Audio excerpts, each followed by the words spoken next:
वाले होंगे। ऐसे सैकड़ों ज्योतिषी होंगे जिसमें 2 ज्योतिषी बहुत एक्यूरेट होंगे और 98 ऐसे ज्योतिषी हैं जो बिल्कुल फ्रॉड हैं, जो केवल गप्पे लगा सकते हैं। उन 98 की वजह से ज्योतिष बदनाम जरूर हो गया होगा। ऐसे लोगों की वजह से वैदिक बदनाम जरूर हो गया होगा। ऐसे लोगों की वजह से ये तंत्र साधना और मंत्र साधना बर्बाद जरूर हो गई होगी। ऐसा संभव है। धोखाधड़ी तो आपको हर फील्ड में हो सकती है। जवाहरात के उद्योग में आप देख लीजिए, धोखाधड़ी का कोई काम ही नहीं है। आप कहेंगे हीरा असली, वो नकली हीरा भी आपको जिला के रवाना कर देंगे, हो सकता है। वो तो मिर्चों में भी धोखाधड़ी कर सकते हैं और हल्दी में भी धोखाधड़ी कर सकते हैं, नमक में भी खड्डी मिला करके बेच सकते हैं, वो तो नकली कपड़ा बना कर बेच सकते हैं। धोखाधड़ी तो जीवन के प्रत्येक फील्ड में है, वो एक अलग चीज है। मगर इसका मतलब ये नहीं कि ओरिजिनल कोई चीज होती नहीं, ये नहीं बात। ओरिजिनल भी होती है, वहां तक हमारी पहुंच नहीं है, वहां तक हम सीखने का हमें ज्ञान नहीं है। ये दोनों स्टेज जब मिलेंगी तब इस चीज को सीख भी सकते हैं, समझ भी सकते हैं। और कर्ण साधना के लिए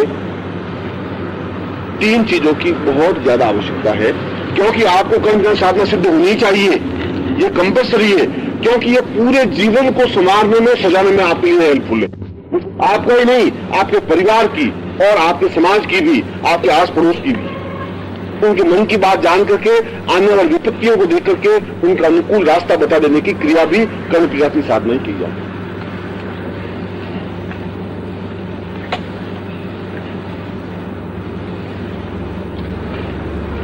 ये साधना 3 तरीकों से हो सकती है। एक तरीका है तांत्रिक तरीका, और तांत्रिक तरीका अपने आप में थोड़ा विभत्स तरीका है, क्योंकि साबर साधना तो मैंने सुबह आज को आपको समझाया था कि जब तक आप भगवान शिव में नहीं हो जाएंगे, और शिव का मतलब है जो अपने आप का ज्ञान नहीं रखे, जो चेतना नहीं रखे, जो अपने आप में मग्न रहे, जो अपने आप में डूबा हुआ रहे, ऐसी स्टेज पर पहुंचा हुआ व्यक्ति साबर साधना में प्रयुक्त हो सकता है।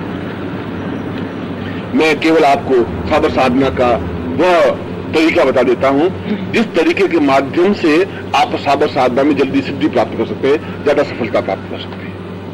इसमें तीनों साधनों विद्या समझ लीजिए, वो समझनी जरूरी है, क्योंकि आपको ज्ञान पूरा होना चाहिए। ऐसा ज्ञान इसलिए होना चाहिए कि यदि कल को कोई दूसरा व्यक्ति आपके सामने खड़ा हो जाए तो आपको चेतना होनी चाहिए कि ये किस प्रकार की इसके पास सिद्धि है। अगर ये ज्ञान नहीं होगा तो समस्या पैदा हो जाएगी।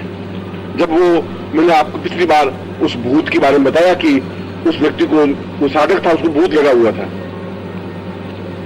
तो जब मैंने उस प्रेत बाधा को दूर करने के, तो मैं अपनी तरफ से पूरी तैयारी करके बैठा था। मैंने अपने दंड भी लिए हुए बैठा था, और माला भी 1 मुखी से 21 मुखी रुद्राक्ष की माला भी लिए हुए बैठा था, बैठा हुआ कीले में किया हुआ भी बैठा हुआ था कि जिस तरीके से मेरे ऊपर हमला करे तो मैं तैयार था। तैयारी तो आदमी को रखनी ही पड़ेगी। मगर 24 घंटे अगर कोई लखपति है तो जेब में लाख रुपए ले लेके नहीं घूमता है। कोई लखपति है, उसको लखपति नहीं कहते कि बस जेब में नोट हवा में उड़ाता हुआ चलो देख ले भाई ये लाख, ये मैं लखपति होगी देख लेना। और जिसके पास साधना है वो 24 घंटे साधना और चमत्कार नहीं दिखाता।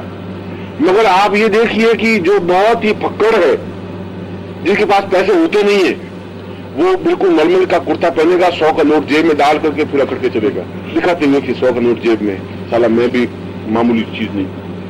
लखपति की जेब में वो दिखाएगा नहीं, पर आप कई लोग ऐसे देखेंगे जिनके पास 100 नोट होते हैं, वो 100 का नोट घर में भूखे मरेंगे, खाने में रोटियां नहीं सालों के, और 100 का नोट यहाँ डाल करके और फिर शाम को वापिस जेब में बंद कर देंगे, उस दिन फिर जेब का नोट डाल के।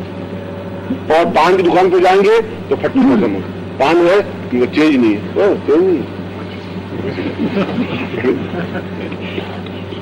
जिसके पास नहीं होता वो प्रदर्शन जरूर करता है। जो बहुत बदसूरत होती है वो 100 बार लिपस्टिक पाउडर क्रीम लगा लगा के और आगे आके खड़ी होगी, भाई तुम देख मैं बहुत सुंदर हूं। जो सुंदर होगी उसको इधर उधर भटकने की जरूरत नहीं है, सुंदर है सुंदर है। हीरे को कहीं अटैचमेंट करते हुए सुना नहीं हमने, सोने का अटैचमेंट पढ़ा ही नहीं, ब्रिज का अटैचमेंट पढ़ा और हल्दी का अटैचमेंट पढ़ा, पर आज तक अखबार में सोने का अटैचमेंट नहीं पढ़ा कि बहुत सुंदर सोना आप खरीदिए। सोना तो जरूरत है ही नहीं अटैचमेंट की, हीरे के अटैचमेंट की जरूरत नहीं होती। ये तो जो चीज नहीं बिकती है उसका अटैचमेंट करने की जरूरत होती है। जिसके पास ज्ञान नहीं होता है वो अपने आप को विज्ञापित करने के लिए कोशिश करता है। जिसके पास ज्ञान है, जिसके पास पूर्णता है, उस बात की परवाह नहीं करता। हीरा इस बात की परवाह नहीं करेगा, सोना इस बात की परवाह नहीं करेगा कि कोई ग्राहक आता है कि नहीं आता है। उसका तो मूल्य है, अपनी जगह मूल्य निश्चित रूप से, और मूल्य बढ़ता ही रहता है। आज से 10 दिन पहले 2300 रुपये तोला था, अब 2385 आज भाव हो गया, उसका भाव तो बढ़ेगा ही बढ़ेगा। कर्म साधना तांत्रिक तरीके से साधना सिद्ध होती है, और तांत्रिक क्रिया आपके लिए उपयुक्त है नहीं। इसलिए उपयुक्त नहीं है कि वह पूर्णतः शमशान साधना है, शमशान में बैठ करके साधना करने की जो क्रिया है, क्योंकि यक्षिणी और पिशाचनी तो शमशान वासिनी होगी, क्योंकि शमशान स्वा पीड़ा स्मरण पिशाचा सहचरा, जो शिव का सागर रूप है, सागर को शमशान भी कहा गया है, क्योंकि ऐसी साधनाएं तो शमशान में ही प्रयुक्त होती हैं। एक तरीका तो वह, और दूसरा तरीका है कर्म पिशाची साधना का, कि जहां बैठा हुआ व्यक्ति उस साधना को सिद्ध करने पर, जो मैंने आपके सामने मंत्र रखा है, यह मंत्र भूत भविष्य वर्तमान तीनों को ही ज्ञान प्राप्त करने का कर्म पिशाचिनी मंत्र है। किसी के भूतकाल को पूरी तरह से देख लेना, किस तारीख को क्या घटना घटी है। यहां पर मैंने एक उदाहरण दिया था कि एक राम में एक लड़का है रेलवे में,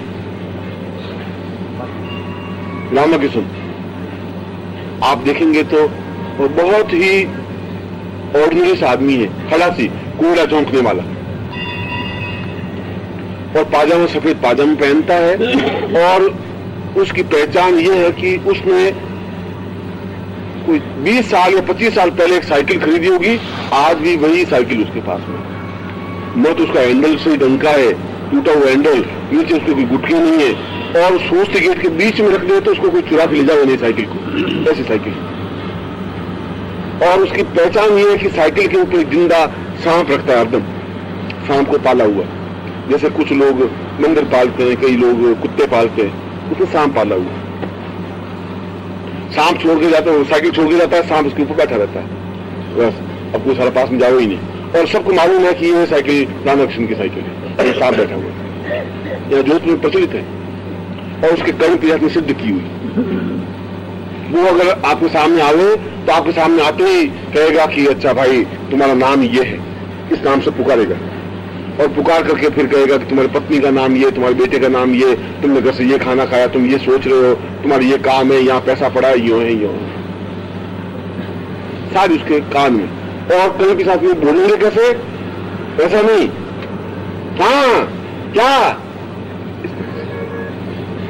ऐसी कर्म जिसको सिद्धि है, वो जब पूछेगा तो उसके कान में बिल्कुल आवाज आएगी, जो भी प्रश्न नहीं में करेगा उसके बारे में जवाब बराबर देगी। ऐसी सिद्धि प्राप्त करने के लिए उस पिशाचनी को सिद्ध करना जरूरी है। यह तो सिद्धि है कर्ण पिशाचनी सिद्धि, वह सीधी पिशाचनी सिद्धि। तो 3 साधना हुई, संसार साधना, दूसरी साधना कर्ण पिशाचनी साधना, तीसरी सीधी पिशाचनी साधना। तो तीनों ही साधनाओं के माध्यम से अपने कार्य को पूर्ण दे सकते हैं, क्योंकि होली का दिन है, और होली के दिनों में तो साबर साधनाएं संभव होती है, जो कि इजीली हो सकती है। ये दूसरी साधना में तो यह जिसमें मंत्र दिया हुआ है, इसी मंत्र का उच्चारण है। मैं मंत्र पहले समझा देता हूं, क्योंकि अगर आपका उच्चारण सही नहीं हो तो सुन लेना। ओम ऐंग गो की ध्वनि, ऐंग रींग ऐंग क्लींग क्लौंग ओम नमः। कर्णाग्नो कर्ण पिशाचिका देवी, अतीता नागत वर्तमान, मतलब अतीत में बीता हुआ, आगत आने वाला, वर्तमान प्रेजेंट, अतीता नागत वर्तमान, वार्ता कथयम मम कर्णे कथय कथय, तव्यम मुद्रा वार्ता कथय कथय, आगच्छा गच्छ, सत्यम सत्यम वद वद, वाग्देवी स्वाहा। ये तो कर्ण पिशाचिनी का मंत्र है। और जो मंत्र महोदय में भी प्रकाशित है, मंत्र महानंद में भी प्रकाशित है, कम से कम 50 ग्रंथों में प्रकाशित है। यह कर्ण पिशाचिनी का मंत्र तो वही मगर इस मंत्र के माध्यम से जल्दी सिद्धि प्राप्त नहीं हो सकती। फिर इस मंत्र को देने के पीछे मतलब क्या?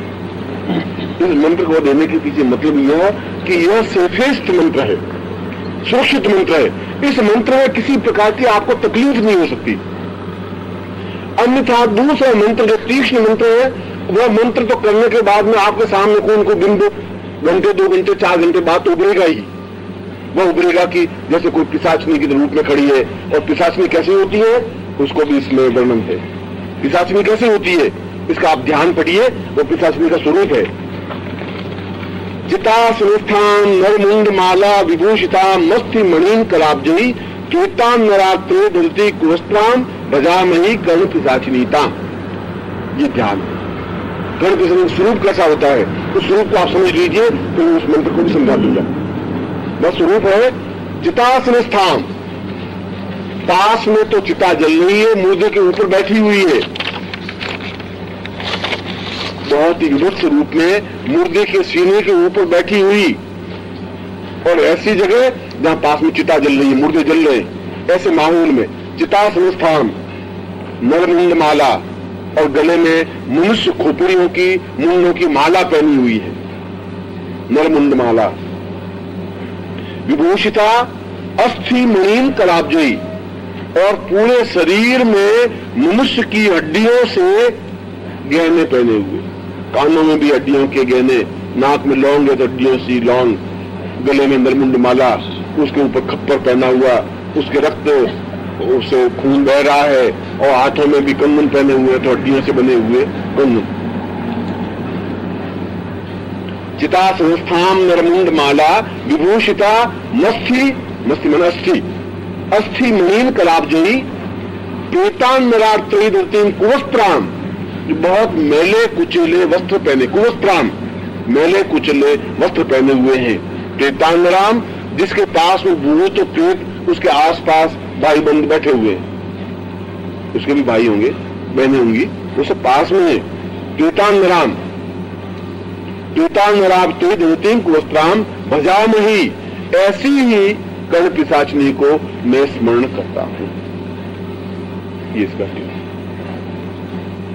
इस मंत्र का उच्चारण करने पर इस प्रकार की कर्ण पिशाचिनी आपके सामने साकार नहीं हो सकती। क्यों नहीं हो सकती? यह मंत्र संस्कृत मंत्र है, साबर मंत्र नहीं है। आप इसको पूरे पढ़िए। इस पूरे मंत्र में संस्कृत शब्दों का प्रयोग है, और साबर मंत्र तो सीधे सारे मंत्र होते हैं। भूत आया, प्रेत को बांधता आया, मसान को खीलता आया, ऊपरी को बांधता आया, निचले को बांधता आया, पूर्व को बांधता आया, पश्चिम को बांधता आया, 7 मसान खीलता आया। इस प्रकार के जो प्रयोग होते हैं वे साबर मंत्र होते हैं।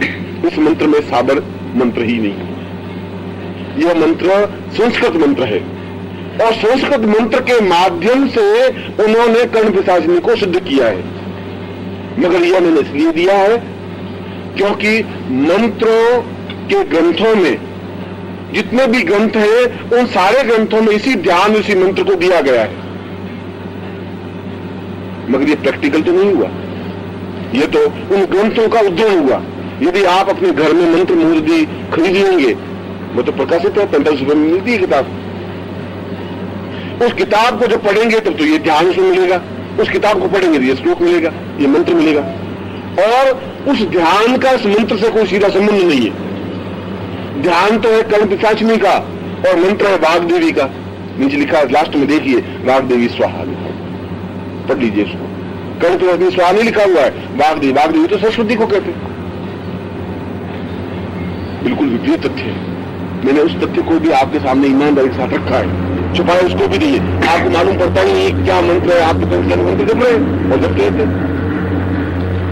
ये मंत्र सही अर्थों में कर्ण पिशाचिनी से कनेक्टेड वाग्देवी का मंत्र है, साबर मंत्र नहीं है।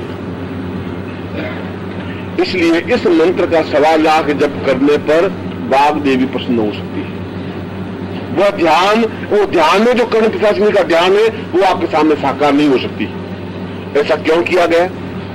ऐसा इसलिए किया गया कि लोग अपने घर में जब मंत्र पाठ कर लेंगे, तो अगर किसी प्रकार का स्वरूप उसके सामने आ जाएगा तो अपने आप को कंट्रोल नहीं कर पाएंगे। जो कंट्रोल नहीं कर पाएंगे तो समस्या पैदा हो सकती है, डर सकता है, घबरा सकता है, भयभीत हो सकता है, विचलित हो सकता है।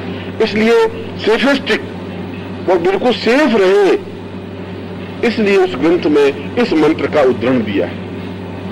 मगर कर्ण पिशाचिनी का मंत्र गुरु चाहे तो दे सकता है शिष्य को, और दे सकता है यदि गुरु कंफर्म हो कि अब शिष्य को कोई तकलीफ नहीं होगी तो दे सकता है। उसके हाथ में नंगी तलवार दे सकता है, पास में खड़ा रहकर के अब तलवार चला सकता है, मैं खड़ा खड़ा देख रहा। मगर पास में खड़ा नहीं हो और मंत्र दे रहे हैं कल को कोई तकलीफ हो जाए, क्योंकि ये तो सीधे प्रेत बाधा है, ये सीधा साधा मंत्र है, सीधा तीक्ष्ण मंत्र है, प्रभावयुक्त मंत्र है। इसलिए कर्ण पिशाचिनी का साधु मंत्र अलग है, कर्ण पिशाचिनी का संसूक्त मंत्र अलग है।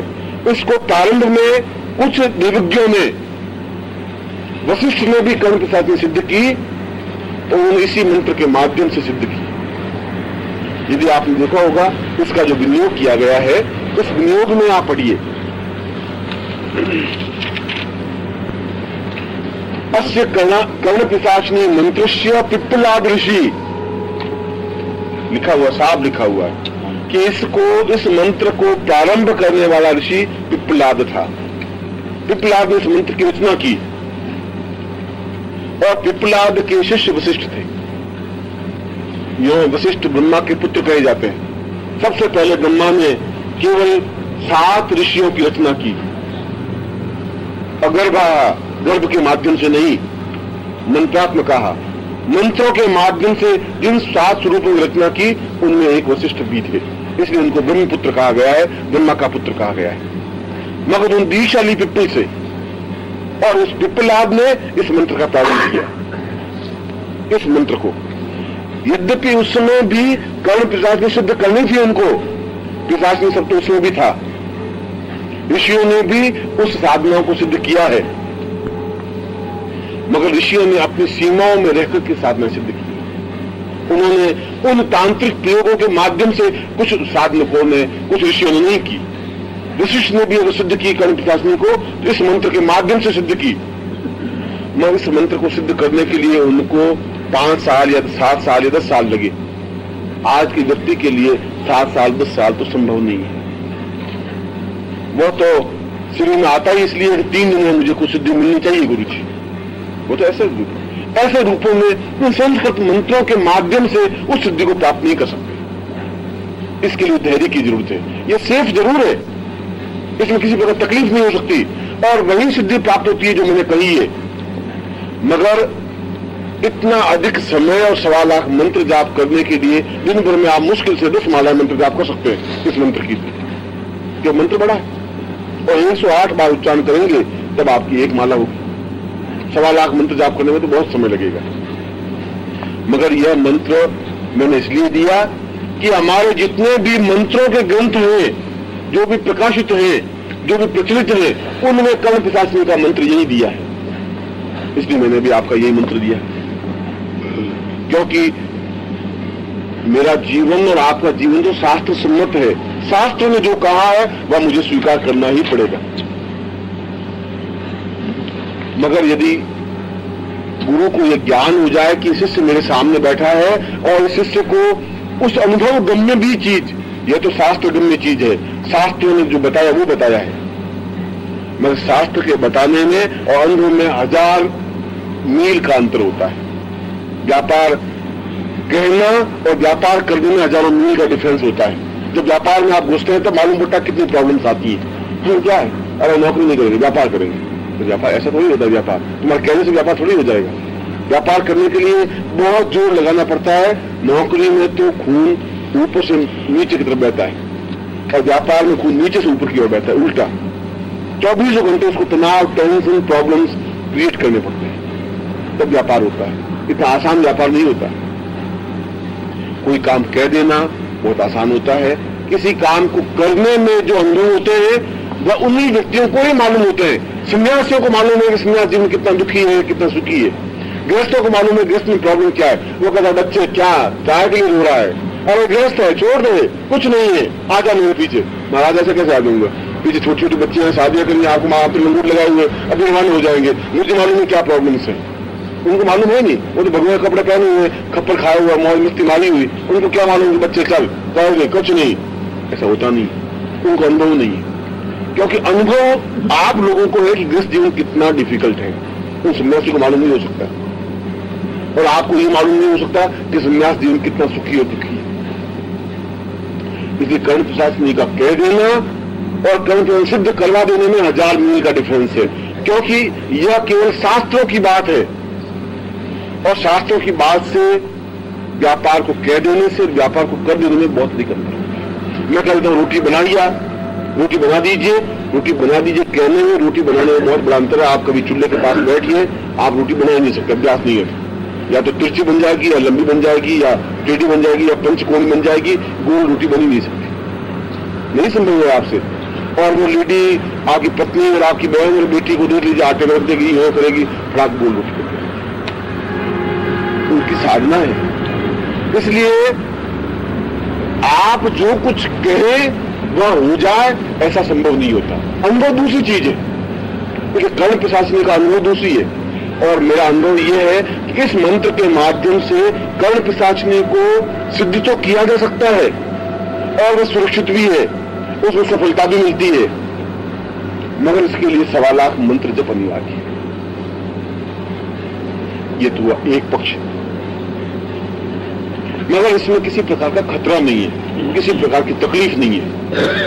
और जो मेरा शिष्य है वह तो खतरों के बिना जिंदा भी नहीं रह सकता। खतरे जिंदगी में है तो जिंदगी में एडवेंचर है। जिंदगी का आनंद तभी है कि जब कुछ न कुछ प्रॉब्लम्स आपके सामने आए, आप उसको फेस करें। उसके बाद जिंदगी हुई क्या, मुर्दे की जिंदगी होता भी क्या है। इसलिए मैंने शुरू से आपको कहा कि आज मैं आपको पाकर के बहुत धन्य हो गया। आपके जैसे बिल्कुल शमशानवासी, वास्तव में सुबह मैंने कहा शिव में होना चाहिए, शाम को आपने बता दिया हम तो शिव में है ही, मुंह से आवाज नहीं है, मरे हुए। ये कौन सी आरती तुम्हारी, ये कैसी आरती है? ऐसे तो मैंने कभी जिंदगी में आरती में पहली बार आरती की है पूरे शिविरों में। मस्ती के साथ, दिल के साथ खोल करके जो खतरों से झेल सकता है वो कर्ण पिशाचिनी सिद्ध कर सकता है। इसलिए दूसरी साधना कर्ण पिशाचिनी की जो 3 दिन सिद्ध हो सकती है, वह भी कर्ण पिशाचिनी की ही साधना कही जाती है। ये मंत्र शास्त्र सम्मत मंत्र है, इसलिए दिया है। और इस मंत्र को आप टेम्पलेट को किसी को भी दे देंगे, इस मंत्र के माध्यम उसको तकलीफ नहीं हो सकती, खतरा नहीं हो सकता। और दूसरा मंत्र जो साबर मंत्र है वह मैं आपको नोट करवा देता हूं। आप उस मंत्र को भी सिद्ध कर सकते हैं, इस मंत्र को भी सिद्ध कर सकते हैं। वह मंत्र जल्दी सिद्ध होगा, उसमें आपको तकलीफ नहीं हो सकती, ये मेरी गारंटी है। इसलिए नहीं तकलीफ हो सकती कि मैंने आपको पहले ही बता दिया कर्ण पिशाचिनी का स्वरूप क्या है। जब आप उस मंत्र को जपेंगे तो जरूर उस बिंब को आपके सामने उपस्थित हो सकता है। ऐसा हो सकता है वो आपके सामने उपस्थित हुई है। दुष्ट लोग बहुत जल्दी सामने आते हैं, भले आदमी तो कभी कभी मिलते हैं। आप बाजार में चले जाएं तो गुंडागिर्दी गुंडे तो आपको 10, 15, 20 मिल जाएंगे चाकू लिए हुए, मगर ईमानदार और सज्जन आदमी कभी कभी ही मिलेगा। कर्ण पिशाचिनी जैसे पिशाचिनी देवी है तो तुरंत मिल जाएंगे आपको, देवता बहुत मुश्किल से मिलेंगे। इसलिए कर्ण पिशाचिनी का बिंब आप अगर 3, 4 घंटे 5 घंटे मंत्र जाप कंटिन्यूस करेंगे, बिंब आपके सामने बिल्कुल साकार हो जाएगा, दिखाई देगा ही। ऐसा लगेगा जैसे मेरे सामने खड़ी है। मैं बिंब की बात कर रहा हूं, प्रत्यक्ष भी हो सकती है, क्योंकि जब तक प्रत्यक्ष नहीं होगी तो आप बात कैसे करेंगे? बिंब से तो बात हो नहीं सकती। बात करने के लिए दोनों को समान धर्मी बनना पड़ेगा। पानी के साथ पानी मिला सकते हैं, रेत के साथ पानी नहीं मिल सकता। यदि आप भी या तो कर्ण पिशाचिनी को आपके रूप का अनुरूप बनाइए या आप कर्ण पिशाचिनी के रूप का अनुरूप बनिए, तभी बातचीत हो पाएगी, तभी उसमें सफलता मिल पाएगी। ये मैं उस प्रैक्टिकल बात कर रहा हूं। ये मंत्र की बात तो खत्म हो गई। प्रैक्टिकल बात में फिर ये जरूरी है कि या तो आप उसको बिल्कुल मानवीय रूप में खड़ा कर दीजिए, तो बिल्कुल ठीक उसी रूप में आपके पास खड़ी होगी जिस रूप में आपकी पत्नी खड़ी है। क्योंकि शास्त्रों में पिशाचिनी साधना को पत्नी साधना ही कहा गया है। पत्नी रूप में इसको साधना करनी पड़ेगी। और पत्नी का मतलब भोग्या नहीं, पत्नी भोग्या तो होती है, एक रूप है उसका भोग्या। पत्नी अपने आप में भोग्या नहीं है। जो मैं आपको पत्नी को आपके मान अच्छा पत्नी, पत्नी का मतलब तो भोग्या, आपका दिन बन गया, ये मतलब नहीं है। पत्नी का मतलब है जो आपकी आज्ञा का पालन करे उसको पत्नी कहते हैं,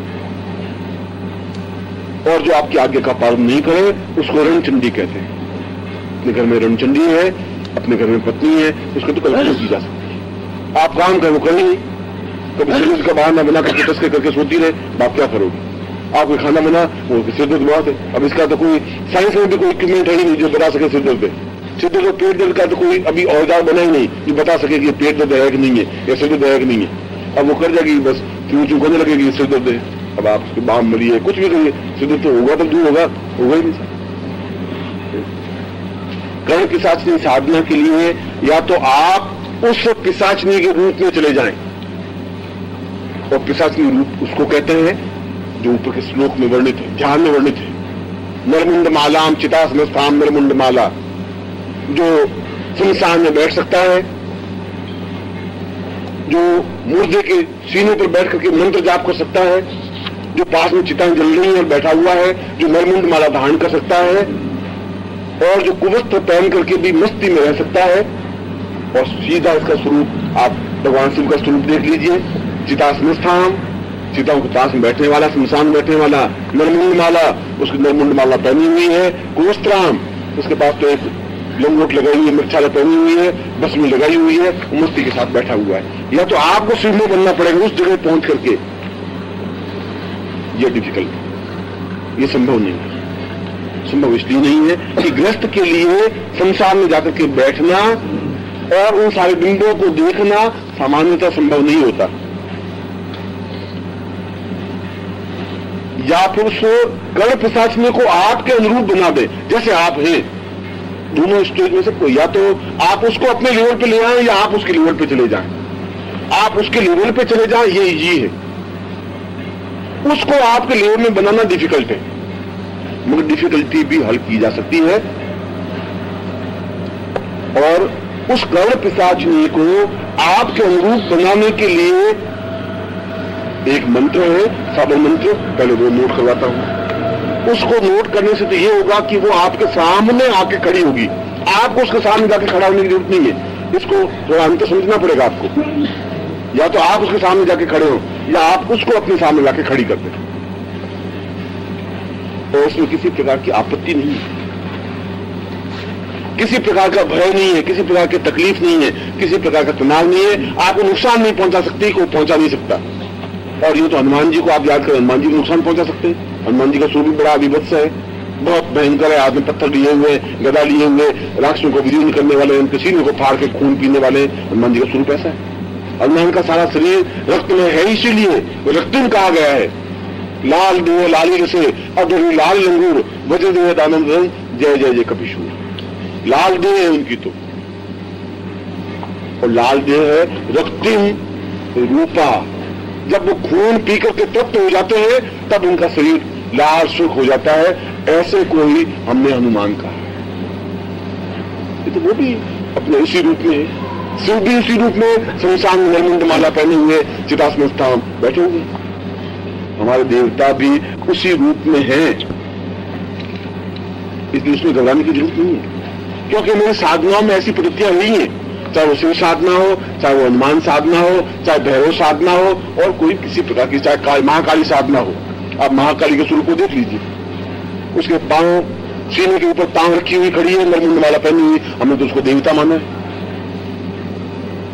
इसलिए अगर आपके मानस में यह हो कि कर्ण पिशाच साधना हम कैसे करें, उसको करने से बड़ी तकलीफ है, ऐसा कुछ नहीं। काली साधना करने में तकलीफ है। फिर काली का स्वरूप और अभी जो मैंने श्लोक बोला उसमें क्या अंतर आप देख लीजिए। नरमुंड माला पहनी हुई विभत्स है, जिह्वा निकली हुई है, और शत्रु के ऊपर टांग रखे हुए खड़ी है, और शमशान में खड़ी है। काल रूप है, और हमने उसको देवी माना है, घर में उसका चित्र रखा है, और उसको तो महाकाली माना है। इसलिए कर्ण पिशाचनी साधना में भी किसी प्रकार की कोई तकलीफ नहीं हो सकती। यदि हनुमान साधना में तकलीफ नहीं हो सकती, महाकाली साधना में तकलीफ नहीं हो सकती, शिव की साधना में तकलीफ नहीं हो सकती, तो कर्ण पिशाचनी साधना में भी कोई तकलीफ नहीं हो सकती। मगर जैसा कि मैंने बताया कि उस माइन्यूट पॉइंट को, ये माइन्यूट पॉइंट केवल गुरु समझा सकता है, किताब नहीं समझा सकती। मैंने श्लोक को देकर के आपके सामने वो अंधेरा पक्ष था वो दूर करने की कोशिश की है कि किताब के माध्यम से कोई सिद्धि प्राप्त नहीं हो सकती। किताब आपको सिद्धि नहीं ले सकता, क्योंकि किताब उस प्रैक्टिकल तथ्य को नहीं समझा सकता, क्योंकि उसका ओरिजिनल स्वरूप क्या है। श्लोक तो है कर्ण पिशाचनी का, मंत्र है वाग्देवी का, ध्यान है विकलादृषि का, और शास्त्रों में ठीक वर्णित है और प्रामाणिक है, इसमें कोई दो बात नहीं, यह चीज भी प्रामाणिक है, मगर यह बहुत लेंथी प्रोसेस है, बहुत लंबा रास्ता है। अब उस कर्ण पिशाचिनी मंत्र और कर्ण पिशाचिनी स्वरूप, तो उसको कर्ण पिशाचिनी को आपके अनुरूप बनाने में, आपके समान धर्मी बनाने में, आपकी आज्ञा पालन करने की तैयार करने में उसका मंत्र है, वो मंत्र आपको साबल मंत्र है, वो लिखाता हूं, जो कि जरूरी है।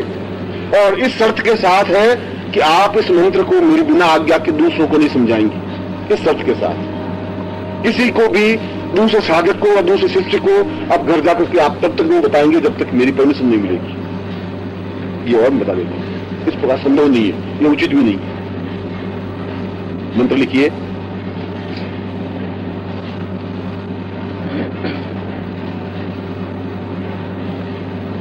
ओम कर्ण पिशाची, ये कल प्रैक्टिकल करूंगा मैं, आपके सामने प्रैक्टिकल होना चाहिए, इसलिए मैं लिखवा रहा हूं। ओम कर्ण पिशाची साबल मंत्र है। साबल मंत्र तो हिंदी का मंत्र होता है, सीधा साधा मंत्र, जिसका सीधा इफेक्ट होता है। ओम कर्ण पिशाची, आगे नरमुंड पहने,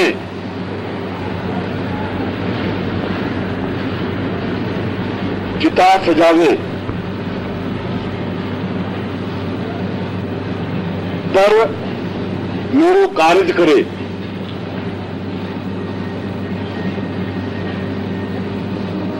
जो कहूं सो बतावे,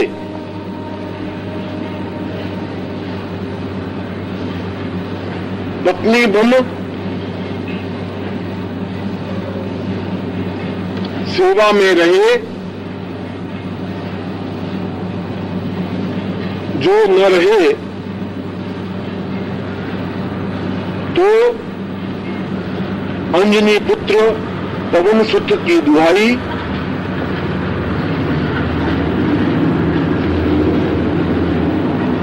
ठम ठम ठम के ऊपर बिंदी।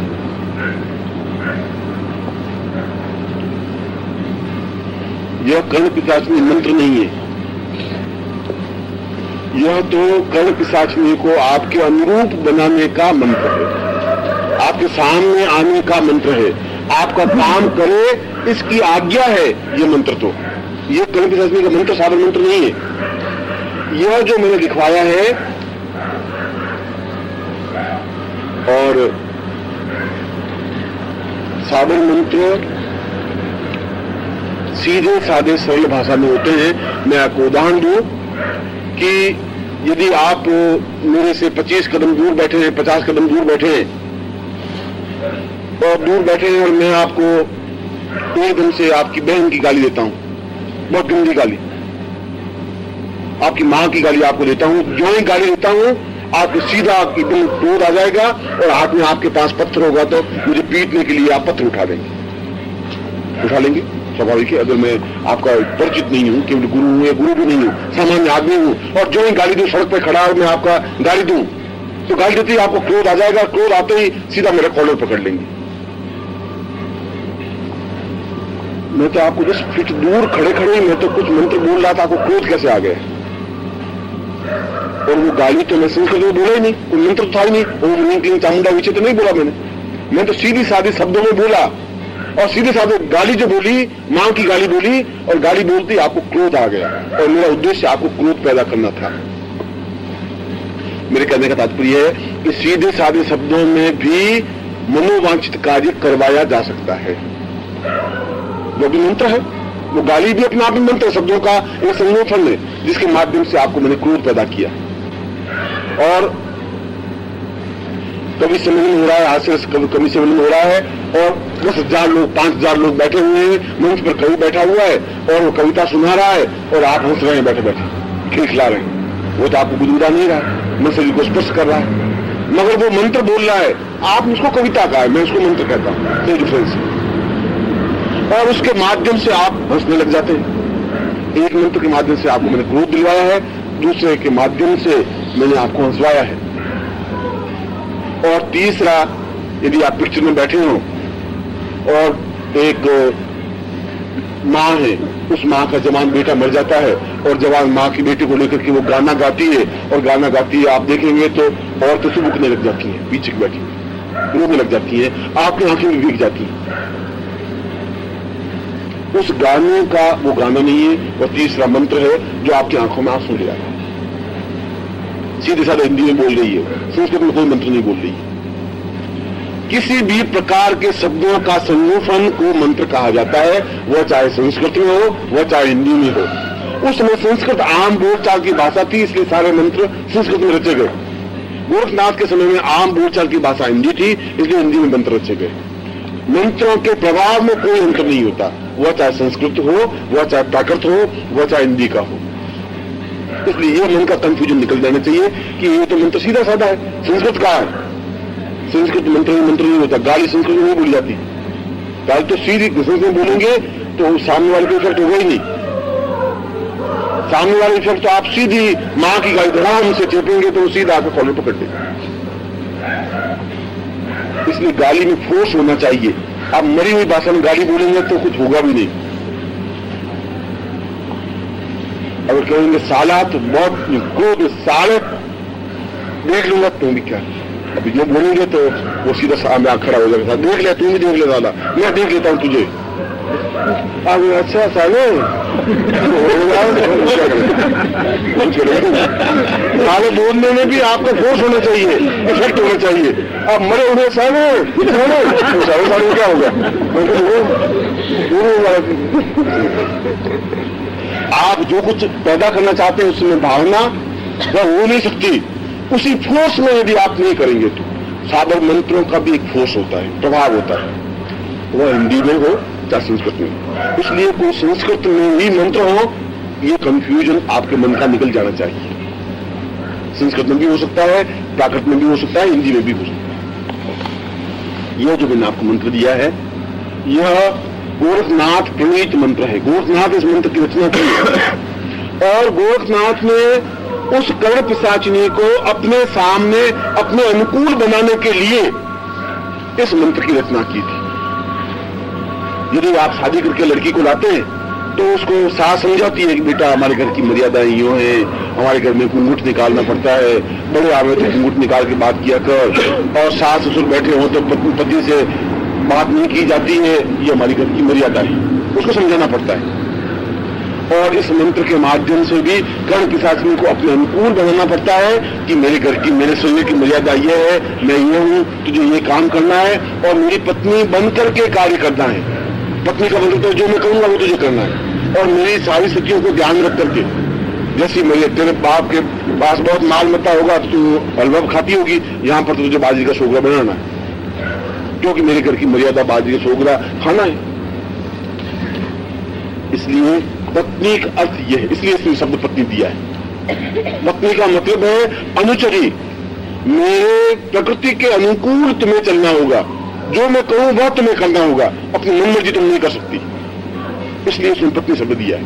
पत्नी का मतलब किसी प्रकार से कहीं संतान पैदा करने वाली और रमण करने वाली का अर्थ यहां नहीं है। ये आपका ये भी क्लियर होना चाहिए। इसलिए इस मंत्र में उस कर्ण पिशाचिनी को आपके सामने प्रत्यक्ष होने की जो क्रिया है, और ये प्रत्यक्ष क्रिया कैसे कर सकते हैं? मैंने कहा कि आप तो 3 अंगों सिद्ध कर सकते हैं, मैं वह विधि समझा रहा हूं आपको, और मैं आपको बताऊंगा कि यह मंत्र अपने आप में समाज में इतना अधिक उपयोगी है कि आप विश्वास नहीं कर सकते कि आप इतने अधिक लोकप्रिय हो सकते हैं, इतने अधिक लोगों का मदद कर सकते हैं, इतने अधिक लोगों की सेवा कर सकते हैं। तब आपको एहसास होगा कि जब आपके पास कुछ चीज होगी तो आप सैकड़ों हजारों लोगों की तकलीफों को दूर कर सकेंगे। इसको प्रत्यक्ष कैसे किया जाए? अभी तक तो मैं मंत्र तो बोला ही नहीं, अभी तक तो मैंने उसका चिंतन, उसको किस प्रकार से बिंबात्मक रूप से और प्रत्यक्ष रूप में आपके सामने साकार हो। बिंबात्मक होगा क्योंकि मैंने कहा समान धर्मी होना चाहिए। आपका शरीर है, उसका भी शरीर होना चाहिए, उसको हाथ लगाएं तो हड्डियां दिखनी चाहिए शरीर में, ऐसा होना चाहिए। पत्नी रूप तो वही होगा।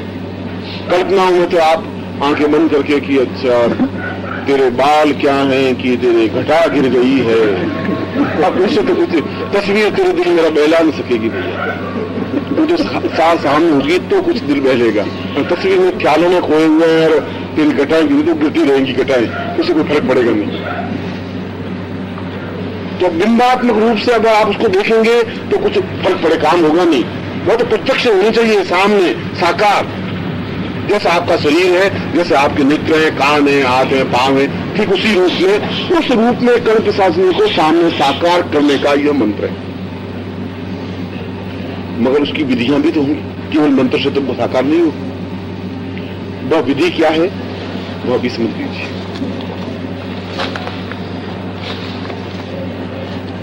ये कर्ण पिशाचिनी की साधना केवल होली के दिनों में ही की जा सकती है। पहली विधि तो ये, होलाष्टकों में, होली से 8 दिन जो पहले हैं उनको होलाष्टक कहते हैं, होल अष्टक। यह साधना केवल साल में एक बार ही हो सकती है सिद्ध करने की साधना, और वह साधना केवल होली के दिनों में ही हो सकती है, और किसी भी दिनों में, न नवरात्रि में हो सकती है, न दीपावली का अवसर पर हो सकती है, न आम दिनों में हो सकती है। होली के दिनों में क्या हो सकती है? प्रत्येक समय एक विशेष एटमॉस्फेयर को, एक विशेष बिंब को, एक विशेष चित्रण को देता है। शादी का माहौल, अगर शादी है और वहां आप रोने की गाने शुरू कर दें तो लोग आपको मुंह बंद कर देंगे, ये क्या करें, अब यहाँ रोने की क्या जरूरत है, साला यहाँ शादी हो रही। और शमशान में जाकर के आप गीत गाने लग जाएं कि गजल गाने लग जाएं तो लोग आपको मूर्ख हैं। जैसा समय होली के दिनों में बहुत मस्ती के साथ में, आपने शायद होलियां देखी नहीं, अब तो होली है ही नहीं। होली हमने शायद आज से 40 साल पहले होली होती थी, हमने देखी है कि बाप और बेटा और पोता तीनों ही बस मस्ती के साथ में गाएं गा रहे हैं, कपड़े फटे हुए हैं, रंग में भीगे हुए हैं, बाप भी बस गालियां बोल रहा है, बेटा भी बोल रहा है, दादा भी बोल रहा है। अपनी आंखों से देखें, और मर्यादाओं के साथ 3 दिन तक तो किसी का कोई मर्यादा नहीं, मस्ती के साथ बोल रहे। मेरे आदि ससुर थे, वो खुद ढोलक बजाते थे गले में डाल करके, और सारे छोकरे साथ में, और बस गालियां गा रहे हैं। 3 दिन के बाद में फिर सही अपनी मर्यादा, बेटा अपनी मर्यादा में, बाप अपनी मर्यादा। ये होली का त्योहार इसलिए बनाया गया कि मनुष्य के मन की अंदर की कुंठाएं जो दबे हुई भावना में निकल जाए, ये बहुत जरूरी है। उन कुंठाओं को निकालने की जो क्रिया थी, इसलिए होली का त्योहार बनाया गया कि मन में जो कुंठाएं रहेगी तो आदमी का विकास नहीं हो सकता, क्योंकि हम तो बहुत दबे हुए, ये कहना नहीं है, ये देखना नहीं है, इधर इशारा नहीं करना है, संकेत नहीं करना है, ये सारी कुंठाएं अंदर पाल पाल करके आदमी कुंठित हो जाता है। इसलिए होली के दिनों में ही इन साधनाओं को सिद्ध की जाती है, एक बात। और इस साधना का पूर्णता होली जहां मनाई जाती है, होली जहां जलाई जाती है, उसमें आहुतियां दी जाती है, ये दूसरी बात। इस साधना में इसकी जो आहुतियां होंगी जो सिद्ध करने की, वो आप यज्ञ कुंड में नहीं दे सकते, उस मंत्र की दे सकते हैं जो संस्कृत मंत्र है, उसका तो यज्ञ कुंड में दे सकते। मैं दूसरी विधि समझा रहा हूं आपको। इसमें आहुतियां जहां गांव में होली जलाई जाती है, शहर में होली जलाई जाती है, सभी जगह होली तो जलाती है, कांटे इकट्ठे करते हैं, गोबर के कंडे इकट्ठे कर लेते हैं, और फिर विशेष मुहूर्त में उसमें आग लगा दी जाती है और होली प्रज्वलित होती है। वो आहुतियां उसी में दी जाती हैं, और आपकी भी कर्ण पिशाचिनी की आहुतियां उसी होली में दी जाएंगी। इसलिए मैं उसको कम समझा रहा हूं आपको। उस मंत्र का जो मैं आपको प्रैक्टिकल समझा रहा हूं, जो कि गोपनीय है, जो कि महत्वपूर्ण है। प्रचलित तो ये है मंत्र जो आपके सामने मैंने रख दिया है, और इसमें कितनी न्यूनताएं हैं, कितनी कमियां हैं, वो भी मैंने आपके सामने रख दी है। मैंने ये कहा है मंत्र सही है, मगर मैंने कहा कि वाग्देवी मंत्र है।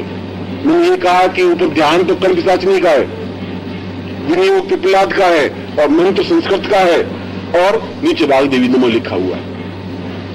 ये तो वैसा है, शास्त्र में इसी को मर्यादा दी गई, क्योंकि ये सुरक्षित है। योद्धा तो तलवार खुली घुमा के चल सकता है, वो कायर होंगे तो वो म्यान के अंदर डाल करके उनको रस्सी से गांठ लगा करके यहाँ रख सकते हैं, तलवार वो भी रख सकता है। शादी में जाते हैं तो दुल्हा तलवार लटका के जाता है, मैं उसको यही मालूम नहीं तलवार साली होती कैसी है, वो लटका ही रहता है बस। और फिर ये वाटी करके बैठ जाता है। अरे पहले योद्धा होते थे, तलवार लटका के जाते थे और जाकर के मार करके उस लड़के को भगा करके भाग जाते थे, इसलिए तलवार लेके जाते थे। अब जरूरत है नहीं भाई, क्या के लिए ले जा रहा है, बनना ही वो लटका है, बिना जीवन कैसे बनेगा। दूल्हा बनना है तो तलवार लड़के की लंबी चौड़ी लटकेगी, ये बेचारा वो भार उठा ही नहीं सकता, बड़ा दूल्हा पता चल रहा है, मगर वो चल रहा है, चल। इसलिए ये जो मंत्र है वो तो म्यान के अंदर तलवार लटकी हुई है, अब्दुल्ला है, ऐसा मंत्र है जो मैंने प्रकाशित किया। अब उससे तो गर्दन तो कटेगी नहीं, उससे वीरता प्रदर्शित भी नहीं होगी। नंगी तलवार के लिए फिर आपकी कलाई में ताकत होनी चाहिए। अगर आपके हाथ में कलाई में ताकत नहीं है तो फिर उस कर्ण पिशाचिनी को आप अपने अनुकूल नहीं बना सकते। और कर्ण पिशाचिनी अपने आप में अत्यधिक सौम्य स्वरूप भी है, वो तो उसका ध्यान उसकी ओरिजिनलिटी है। अब आप उसको अपने अनुकूल बना लें, यह मैं बात बता रहा हूं। ओरिजिनल वो वैसी है, ओरिजिनल तो जैसा स्वरूप है वैसा है, मगर आप जब अपने घर में लाए तो उतने सौम्य उसको स्वरूप दे सकते।